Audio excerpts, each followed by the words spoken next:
Assalamualaikum warahmatullahi wabarakatuh. Perkenalkan, nama saya Irfan Maulana. Teman-teman saya yang sedang berbahagia, puji serta syukur marilah kita panjatkan kehadirat Allah Subhanahu wa Ta'ala yang telah memberi rahmat dan nikmat kepada kita semua. Yang pertama-tama, yang paling utama, di sini saya akan mempresentasikan hasil presentasi saya, dan ada juga anggota saya yaitu Samsi, Nadila, dan Mala. Di sini kami akan mengambil tema Kerajaan Majapahit. Yang pertama adalah latar Kerajaan Majapahit. Berdirinya Kerajaan Majapahit disebutkan dalam kitab Pararaton dan Nagara Kertagama bahwa asal mula Kerajaan Majapahit diawali dengan pembukaan hutan terik oleh Raden Wijaya. Hutan tersebut terletak di delta Sungai Berantas dan peristiwa itu terjadi pada tahun 1293. Sebelum berdirinya Majapahit, Singasari telah lebih lama berdiri, menjadi kerajaan yang paling kuat di Jawa. Sekian dari saya, silakan dilanjutkan presentasi. Assalamualaikum warahmatullahi wabarakatuh. Perkenalkan, nama saya Samsi Samiaku, NPM 217163. Di sini saya akan menjelaskan tentang perkembangan Kerajaan Majapahit. Kerajaan Majapahit merupakan kerajaan Hindu-Buddha yang terakhir yang sempat menguasai Nusantara dan juga dianggap sebagai salah satu dari kerajaan terbesar dalam sejarah Indonesia. Kerajaan Majapahit itu berpusat di Jawa Timur. Berdirinya sekitar tahun 1293 hingga 1500 Masehi. Raja pertamanya adalah Raden Wijaya. Berdirinya Kerajaan Majapahit ini pada abad 13 atas runtuhnya Kerajaan Singasari. Lalu para ahli pun berpendapat atas berdirinya Kerajaan Majapahit ialah kelanjutan dari Kerajaan Singasari, khususnya pada bangsa yang berkuasa di Majapahit. Raden Wijaya adalah raja pertama di Majapahit, dan Raden Wijaya memiliki gelar yaitu Sri Kertajarsa Jayawardhana. Raden Wijaya juga menantu dari Raja Singasari, yaitu Kertanegara. Jayanegara adalah putra dari penerus Wijaya. Pada tahun 1328, Jayanegara dibunuh oleh tabibnya, yaitu Kanca. Gayatri Rajapatni, ibu tiri Jayanegara yang seharusnya menggantikannya, namun Rajapatni memilih mengundurkan diri dari istana dan menjadi biksuni. Lalu Rajapatni menunjuk anak perempuannya yaitu Tribhuwana untuk menjadi ratu di Majapahit.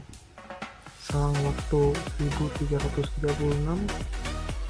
Tribhuwana menunjuk Gajah Mada sebagai Mahapatih. Pada saat pelantikan, Gajah Mada mengucapkan Sumpah Palapa yang di dalamnya berisi rencana untuk melebarkan kekuasaan Majapahit. Selama kekuasaan Tribhuwana, Kerajaan Majapahit mulai berkembang menjadi lebih besar dan terkenal di Kepulauan Nusantara kala itu. Pada tahun 1350 akhirnya berkuasanya Tribhuwana di Majapahit karena ibunya meninggal. Ia diteruskan oleh putranya yaitu Hayam Wuruk. Hayam Wuruk memerintah dari tahun 1350.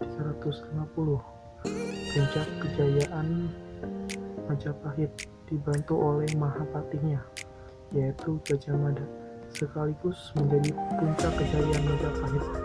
Adapun daerah-daerah Majapahit yang meliputi daerah Sumatera, Semenanjung Malaya, Kalimantan, Sulawesi, Kepulauan Nusa Tenggara, Maluku, Papua, Singapura sebagai sebagian dari Kepulauan Filipina.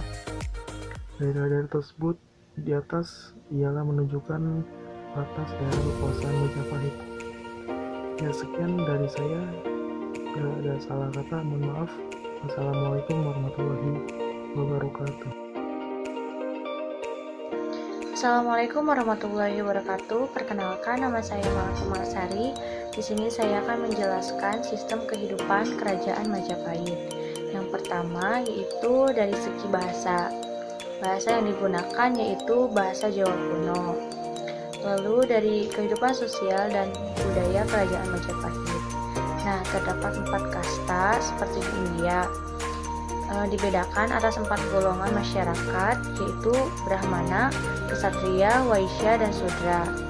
Terdapat pula golongan yang berada di luar lapisan ini, yaitu Kandala, Neja, dan Tuja, yang merupakan golongan terbawah dari lapisan masyarakat Majapahit.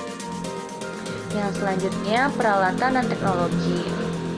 Pada zaman Majapahit terjadi perkembangan, pelestarian, dan penyebaran teknik pembuatan keris berikut fungsi sosial dan ritualnya. Teknik pembuatan keris mengalami penghalusan dan pemilihan bahan menjadi semakin selektif. Keris Prak Majapahit dikenal berat, namun semenjak masa ini dan seterusnya, bila keris yang ringan tetapi kuat menjadi petunjuk kualitas sebuah keris. Kehidupan ekonomi Kerajaan Majapahit. Majapahit merupakan negara agraris dan juga sebagai negara maritim. Kehidupan ekonomi masyarakat Majapahit menitikberatkan pada bidang pertanian dan pelayaran. Panen padi terjadi 2 kali dalam setahun. Terdapat pula wijen putih, kacang hijau, rempah-rempah, dan masih banyak lagi kecuali gandum. Majapahit memiliki mata uang sendiri yang bernama gubuk. Gubuk merupakan uang logam yang terbuat dari campuran perak, timah hitam, timah putih, dan tembaga. Lalu kebudayaan Kerajaan Majapahit, yaitu ada candi. Di antaranya ada Candi Panataran di Blitar, Candi Tegalwangi, dan Surawanya. Lalu di bidang sastra, terdapat Kitab Negara Kartagama karangan Putra Panca, Kitab Sutasoma, dan Kitab Arjuna Wiwaha karangan Emputan Tular. Serta ada juga Kitab Kunjakarna yang tidak diketahui pengarangnya. Lalu yang terakhir yaitu kehidupan agama di Kerajaan Majapahit. Pada masa Kerajaan Majapahit berkembang agama Hindu Siwa dan Buddha. Kedua umat beragama itu memiliki toleransi yang besar sehingga tercipta kerukunan umat beragama yang baik. Raja Hayam Wuruk beragama Siwa, sedangkan Gajah Mada beragama Buddha. Namun mereka dapat bekerja sama dengan baik. Sekian yang bisa saya sampaikan, kurang lebihnya mohon maaf. Assalamualaikum warahmatullahi wabarakatuh. Assalamualaikum warahmatullahi wabarakatuh. Saya Nadila Kamila Tunisa akan memaparkan materi mengenai runtuhnya Kerajaan Majapahit. Setelah mencapai puncak pada abad ke-14, kekuasaan Majapahit berangsur-angsur mulai melemah.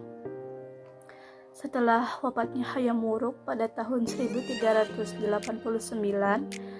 Majapahit memasuki masa kemunduran dengan diawali adanya konflik perebutan tahta kekuasaan. Perebutan tahta kekuasaan ini menyebabkan terjadinya perang saudara yang sering disebut Perang Paregrek, diperkirakan terjadi tahun 1405 sampai 1406 antara Wirabumi dan Wikramawardhana. Wirabumi adalah putra Hayam Wuruk dari selirnya yang menuntut hak atas tahta, sedangkan Wikramawardhana adalah sepupu sekaligus suami dari Putri Mahkota Kusumawardhani, pewaris dari Hayam Wuruk. Perang saudara ini menyebabkan melemahnya kendali Majapahit atas daerah taklukannya. Bersamaan dengan melemahnya kendali Majapahit, kedatangan Islam ke Nusantara semakin semarak. Hal ini ditandai dengan adanya serangkaian ekspedisi laut dinasti Ming yang dipimpin oleh Laksamana Cheng Ho. Ia adalah jenderal Muslim Cina yang beberapa kali tiba di Pulau Jawa pada kurun waktu antara 1405 sampai 1433. Ekspedisi Cheng Ho ini telah membentuk komunitas Muslim Cina dan Arab di beberapa kota pelabuhan pantai utara Jawa seperti di Semarang, Demak, Tuban, dan Ampel. Islam pun mulai memiliki pijakan di pantai utara Jawa. Di sana Islam melakukan proses islamisasi yang sudah berlangsung oleh masyarakat Muslim yang datang dari Timur Tengah, kemudian mengislamkan mereka yang ada di Pulau Jawa dengan berbagai cara, contohnya melalui perdagangan dan perkawinan. Pada akhir abad ke-14 dan pada awal abad ke-15, pengaruh Majapahit di Nusantara sudah mulai berkurang. Kemudian pada abad pertengahan ke-15, Kesultanan Malaka mengalami kebangkitan dan Majapahit tidak kuasa membendung kebangkitan Malaka yang sudah menguasai Selat Malaka dan melebarkan kekuasaannya ke Pulau Jawa. Tidak hanya Kesultanan Malaka, setelah itu juga terdapat kerajaan Islam pertama di Pulau Jawa, yaitu Kesultanan Demak yang didirikan oleh Raden Patah. Tentunya Majapahit pun tidak lepas dari keikutsertaan Demak, seperti adanya intervensi Demak yang melakukan islamisasi ke seluruh penjuru Pulau Jawa. Hal tersebut menyebabkan terjadinya beberapa perubahan seperti dalam bidang keagamaan. Majapahit yang semula memeluk agama Hindu-Buddha kemudian beralih menjadi memeluk agama Islam. Adanya percampuran budaya Jawa dan Islam dan beralihnya kekuasaan Hindu-Buddha ke sistem kekuasaan bercorak Islam. Sekian dari saya, kurang lebihnya mohon dimaafkan. Wassalamualaikum warahmatullahi wabarakatuh.